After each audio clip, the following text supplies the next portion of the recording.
Программанын башкы өнөктөшү Финка банк. Каржы мамилелер жашообуздун ажырагыс бөлүгү. Ошондуктан эртеби кечпи өзүбүзгө каржы сабаттуулугуна кантип үйрөнүү керек деген суроону беребиз. Финансылык оорчулуктасызбы же бардар жашап атасызбы? Үй бүлөлүк бюджетти туура башкара билүү абалыңызды жакшыртат. Бизге адамдардын канчасы өзүнүн каржы сабаттуулугунун деңгээлин жогору деп эсептей тургандыктары кызык болду. Мен финансылык абалыма ыраазымын. Анча эмес, себеби мен медицина кызматкермин, а сиздер билесиздер, биздин айлык өтө эле аз. Билесиздерби, ар кандай аялдар ушундай ысырапкор же укмуштуудай сарамжалуу да болушу мүмкүн. Мүмкүнчүлүккө жараша сабаттуу колдонгонго аракет кылам. Менин тажрыйба жана билимим менен бүтүндөй бир компанияны башкарам. Бирок кээде карызга батып кетем. Бул жакшы эмес, бирок мен муну тескейинге аракет кылам. Эгер көп акча тууралуу сөз болуп атса, анда барса болор эле. Биздин айлыктар менен ал тренингтерге катышпай деле койсо болот. Албетте, биз билимибизди кеңейте турган китеп, адабияттарды окуйбуз. Да. Ооба, албетте мен каалайт элем. Ар бир адам өзүнүн кирешесин көбөйтүүгө умтулат. Эгер силер чындап эле каржы сабаттуулугумду жогорулатам деген чечимге келсеңер, анда аны ишке ашыруу оңой эле. 2012 жылдан бери биздин өлкөдө каржы сабаттуулугу боюнча бекер окутуулар өткөрүлө баштады. Анда тажрыйбалуу мугалимдер каражатты туура пайдаланууга үйрөтүшөт. Саламатсызбы Айнура, финансылык сабаттуулук жөнүндө тренингтер тууралуу айтып берсеңиз. Финансылык сабаттуулук боюнча тренингтер банктын приоритеттүү программаларынын бири. Себеби акчаны өзүңүздүкү болобу же карыз акча болобу, аны эсептөө жана туура колдоно билүү маанилүү деп эсептейбиз. Мындан тышкары, адамдын өзүнүн финансылык чечимдерине жооп берүүгө даярдыгы. Биздин оюбузча, каржылык сабаттуулук тууралуу билим баарына, деги эле биздин өлкөнүн ар бир жашоочусуна жеткиликтүү болуш керек. Ошондуктан бул тренингтер бекер өткөрүлөт.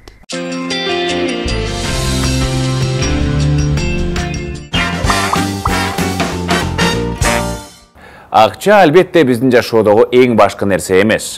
Бирок азыркы заманда жашообуздун сапатын көбүнчө акчабызды туура колдоно билүүбүз аныктай тургандыгы шексиз. Көпчүлүгүбүз каражатты пайдаланууда ашыкча нерселерди сатып алба жана акчаны дайыны жок корото бербе деген эрежени карманабыз. Бул чынында эле жакшы эреже. Бирок силердин каржы бакубатчылыгыңардын туруктуу болушу үчүн ал жетиштүү болобу? Кеп мына ушунда. Жеке каражат бул биз ээлик кылган жана маяна, сыйакы, баалуу кагаздар, кыймылсыз мүлктү ижарага берүү сыяктуу киреше булактарынан алган бардык каражаттарыбыз. Өз акчаңды туура башкаруу бул система. Эгер силер акчаңарды башкарбасаңар, алар силерди башкарат.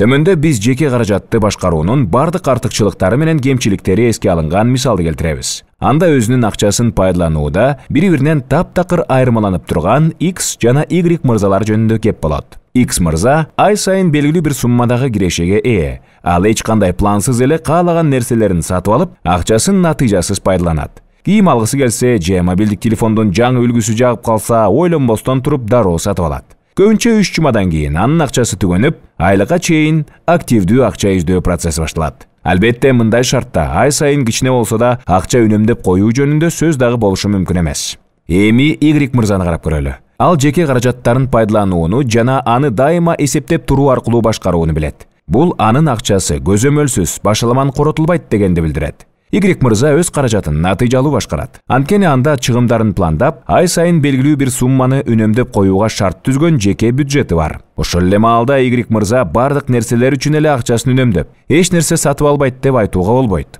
X мырзадан айырмаланып, Y мырза өзүн акчаларга башкарттырбастан, тескерисинче, акчаларды өзү башкарат. Программанын башкы өнөктөшү Финка банк. Ошентип, жеке каражатты башкаруу төмөндөгүдөй жыйынтыктарды берет.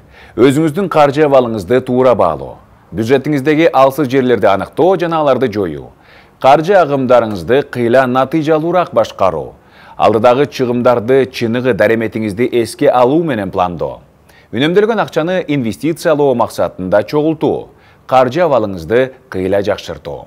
Алдыдағы бир нече мүнөттө биз үй бүлөлүк бюджетти башкарууга кантип үйрөнүү керектиги тууралуу айтып беребиз. Биздин кеңештерде болгону 3 ай гана пайдалангандан кийин жакшы жыйынтыктарды көрө турганыңарга ишенип койсоңор болот. Алгач силер үчүн каржы эсебин кантип жүргүзүү ыңгайлуу экенин аныктап алуу керек. Анын 3 бирдей натыйжалуу жолу бар. Кадимки эле дептерче жана калемсаптын жардамы менен эсеп жүргүзсө болот. Эгер Excel программасы менен тааныш болсоңор, анда компьютерде аны менен өзүнчө документ ачып эсеп жүргүзсөңөр болот. Андан сырткары интернеттеги көптөгөн онлайн сервистердин бирин колдонсоңуздар болот. Болгону издөө сервистеринин бирине жазсаңар, көптөгөн варианттарды таап берет. Сиздер өзүңүздөргө жакын болгон ыкманы тандап алыңыздар. Үй бүлөлүк бюджетти шарттуу түрдө 3 бөлүккө ажыратууга болот. Кирешелер, чыгашалар жана үнөмдөлгөн акчалар. Алгач эң жөнөкөйүнөн кирешелерди эсептөөдөн баштайбыз. Киреше булагы катары маяна, кыймылсыз мүлктү ижарага берүүдөн, ишкерликтен түшкөн акча сыяктуу акчалай кирешенин бардык түрү эсептелет. Буга жылдык сыйакы, акчалай белек өңдүү башка булактарды да кошууга болот. Ошол эле маалда эсиңизде да болсун, карызга же насыяга алынган акчаларды киреше катары эсептөөгө болбойт. Мисал катары кайра эле Y мырзаны алалы. Анын айлыгы 15 000 сомду түзөт. Андан сырткары жылына 7% үстөк менен банкта сакталган бир аз үнөмдөлгөн акчасы бар. Ал ай сайын 1000 сомдон киреше алып келет. Андан сырткары Y мырзанын ишемби күндөрү жогорку окуу жайларынын биринде сабак берип иштеп 8000 сом айлык алат. Анын кирешеси ушуну менен эле бүтүп калбайт. Анда чоң апасынан алган бир бөлмөлүү батир бар. Аны ижарага берүү менен Y мырза ай сайын кошумча 14 000 сом киреше алып турат. Ошентип биздин каармандын 4 киреше булагы бар. Алардын экөөсү банк депозитиндеги пайыздар жана батирди ижарага берүүдөн түшкөн акча. Пассивдүү киреше деп аталат. Тактап айтканда, алар Y мырзанын дайыма катышуусун талап кылбайт.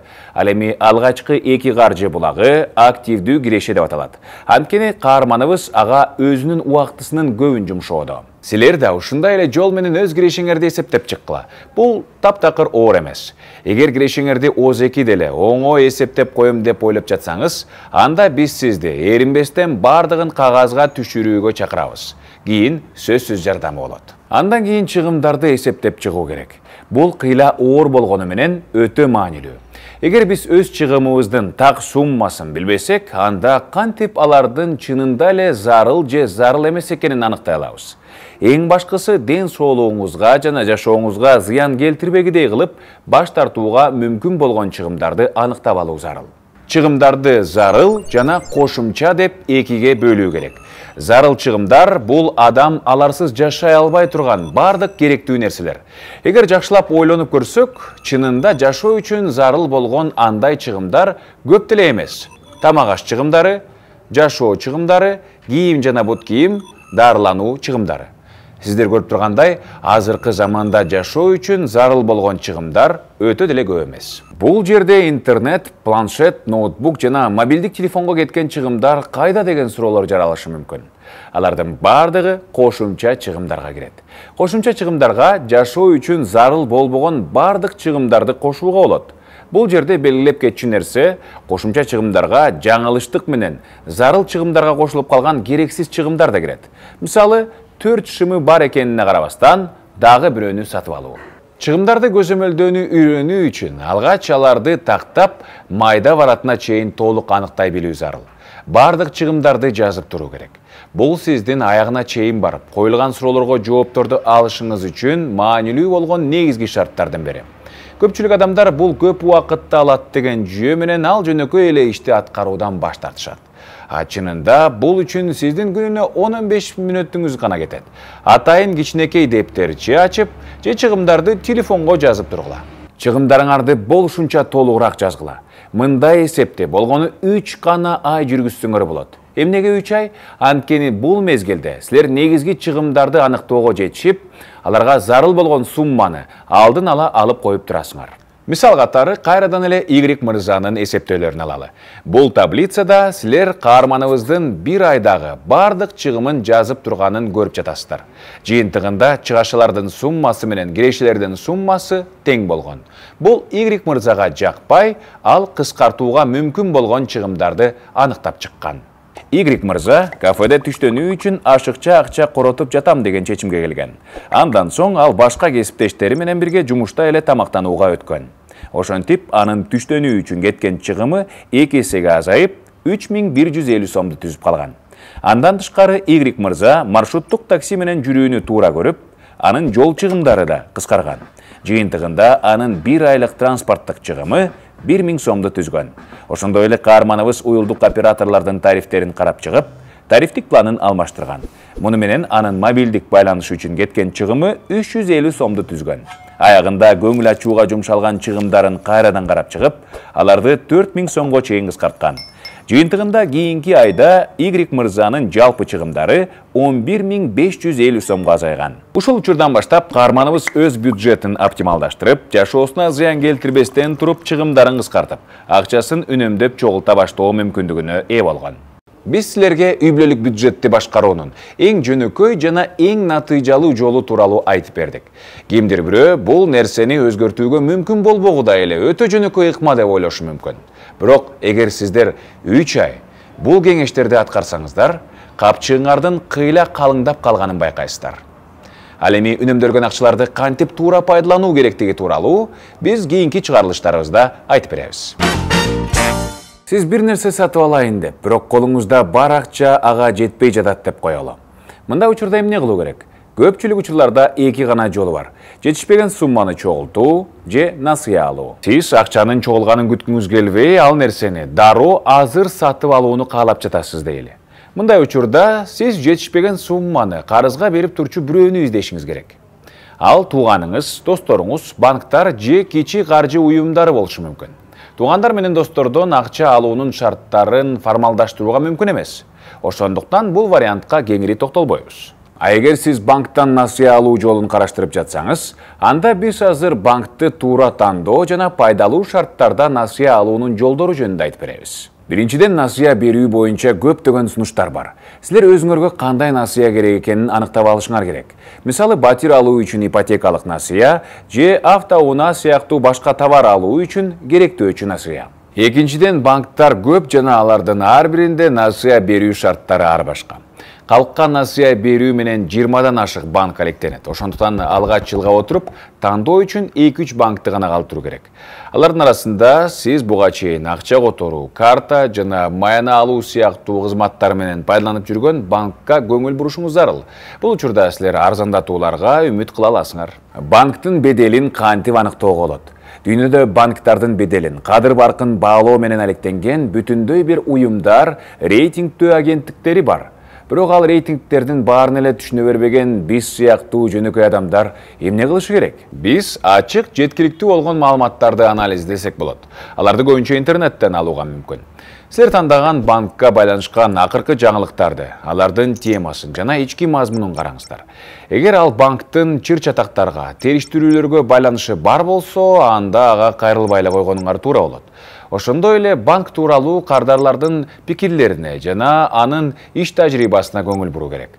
Андан сырткары банктарга салыштырмалуу көптөн бери иштеп келаткан банктар да көңүл бурууга арзыйт. Азыр биз каржы эксперти менен маектешип, банктан насыя алуу шарттарын түшүнүп, кантип алданып калбоо керектигине үйрөнөбүз. Саламатсыздарбы? Ар бир банкка барып отурбастан насыя шарттары тууралуу маалыматтарды кайдан алууга болот? В данный момент азыр интернеттин заманы болуп атпайбы? Ошондуктан банктардын сайттары аркылуу баардык шарттары жана көрсөткөн кызматтары тууралуу негизги маалыматтарды алууга болот. Андан тышкары ар биринин сайтында калькуляторлор бар. Алар аркылуу кардарлар өз карыздарын, төлөмдөрүн эсептеп чыга алат. Ошондой эле толук маалымат алуу үчүн кардар банктын борборуна чалып, кызыккан суроолоруна жооп ала алат. Учурда банктар насыялардын кандай түрлөрүн берип жатышат? Учурда банк тармагында кызматтардын чөйрөсү кыйла кеңейген. Насыя берүүнүн суроо талапка ээ түрлөрүнө ипотекалык, керектөө, айыл чарбасы жана авто насыялар, ошондой эле кичи бизнес үчүн дагы насыялар кирет. Келишим түзүүдө эмнелерге көңүл буруш керек? Деги эле биз насыя келишими дегенде эмне деп ойлойбуз? Насыя келишими бул насыя берүүчү менен алуучунун ортосундагы макулдашуу. Анда сөзсүз түрдө пайыздык чени, насыяны төлөөнүн шарттары, мөөнөтү, ошондой эле насыя келишими бузулган учурда төлөнчү айыппулдун жана туумдун көлөмү көрсөтүлөт. Андан сырткары келишимге эффективдүү пайыздык чен дагы жазылат. Бул насыянын жалпы баасын көрсөтөт. Тажрыйбасыз аманатчыларга насыя келишимине кол коюуда жогоруда айтылган баардык нерселерге көңүл бурууну сунуштайт элем. Тажрыйбасыз насыя алуучу кредит алууда же келишим түзүүдө эмнелерге көңүл бурууга тийиш? Деги эле ар бир банкта кошумча комиссиялар менен төлөмдөр бар. Ошондуктан насыянын баасын билүү үчүн эффективдүү пайыздык ченине көңүл буруу зарыл. Эффективдүү пайыздык чен бул насыя алуудагы ыктымал чыгымдарды, эске алынган насыянын жалпы баасын, жылдык пайыздык ченин көрсөтөт. Насыя келишимине кол коюунун алдында аманатчы банктан насыянын баардык чыгымдары жазылган документти талап кылышы керек. Банк же кредиттин түрүн тандаган соң банкка документтердин топтомун алып барышыңыз керек. Насыя берүү үчүн талап кылынган документтерде эч кандай маселе болбош керек. Документтердин тизмеси бардык банктарда ачык жана түшүнүктүү. Эми болсо эң маанилүү кеңеш. Кол коердон мурун келишимди жакшылап окуп чыккыла. Бул эң башкы эреже. Соңунда насыя алганга чейин эмнелерди жакшылап түшүнүшүңөр керектигин санап беребиз. Алар насыянын толук баасы, насыя алуучу менен банктын укуктары жана милдеттери, мөөнөтүнөн мурда төлөп кутулуунун шарттары, келишимди бузуу тартиптери, айып санкциялары. Ананда насыя алып жатканда силер өзүңөргө каржы милдеттенмелерин да алып жатканыңарды эсиңиздерден чыгарбаңыздар. Эгер насыяны төлөй албай калышым мүмкүн деп өзүңүзгө ишенбей турсаңыз, анда албай эле койгонуңуз туура болот. Ал эми үй бүлөлүк бюджетти туура түзүү, чыгымдарды азайтуу жана жыйынтыгында сизде канча акча ашып калары жөнүндө азыр айтып беребиз. Биз сөз кыла турган кийинки тема акча которуулар. Бул акчаңызды өлкө ичинде да, сыртында да үй бүлөңүзгө же жакындарыңызга которуунун ыңгайлуу жолу. Биз сиздерге кантип минималдуу чыгымдар жана максималдуу ыңгайлуу шарттарда акча которууларды жасоого болоору жөнүндө айтып беребиз. Мында биринчи кезекте силер электрондук которуулардын коммерциялык иш эмес экенин билишиңер керек. Аларды ишкердик же инвестициялык ишмердүүлүк үчүн пайдаланууга болбойт. Кыргызстандын жарандары акча которуулар кызматын пайдалануу үчүн жалпы жарандык паспортко ээ болуулары керек.